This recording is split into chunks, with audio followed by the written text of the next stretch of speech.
மார்கழி மாசத்துல ஏன் அதிகாலையில எந்திரிச்சு கோலம் போட சொன்னாங்கன்னு தெரியுமா? இதுக்கு பின்னாடி இருக்க சயின்ஸையும் ஸ்பிரிச்சுவலையும் பார்க்கலாம். மார்கழி மாசத்துல ஏர்லி மார்னிங் பாத்தீங்கன்னா நல்ல ஆரோக்கியமான உடல் நலனை தரக்கூடிய காற்று அதிகமாக பூமியில இறங்கும். ஏன் மற்ற மாசத்துல ஏர்லி மார்னிங்ல நல்ல காத்து வராதா அப்படின்னு கேட்டீங்கன்னா, மார்கழி மாசத்துல இருக்கிற மாதிரி வெதர் கண்டிஷன் மற்ற மாசத்துல இருக்காது. இந்த நல்ல காற்றை சுவாசிக்க வேண்டும் அப்படிங்கிறதுக்காகத்தான் நம் முன்னோர்கள் மார்கழி மாசத்துல அதிகாலையில எழுந்து கோலம் போடுவது, பஜனை பாடுவது, கோவிலுக்கு போவது அப்படிங்கிற நடைமுறைகளை வகுத்து வச்சாங்க. சாதாரணமாக அதிகாலையில் எந்திரிச்சு வெளியில் போகணுன்னு சொன்னால் யாராவது மார்கழி மாதத்தில் போவோமா? போக மாட்டோம். ஸோ கடவுளின் பெயரால் இதை வகுத்து வச்சாதான் எல்லாரும் பின்பற்றுவாங்க. அப்படிங்கிறதுக்காக தான் கோலமிடுறது, கோவிலுக்கு போகிறது அப்படிங்கிற நடைமுறைகளை நம்ம முன்னோர்கள் வகுத்து வச்சாங்க.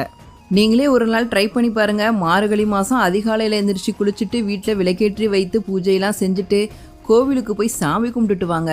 உங்களோட உடலும் மனசும் அப்படி ஒரு ரெஃப்ரெஷ்ஷாக இருக்கும். இந்த வீடியோவை கட்டாயம் மற்றவங்களுக்கு ஷேர் பண்ணுங்கள். அன்பே சிவம்.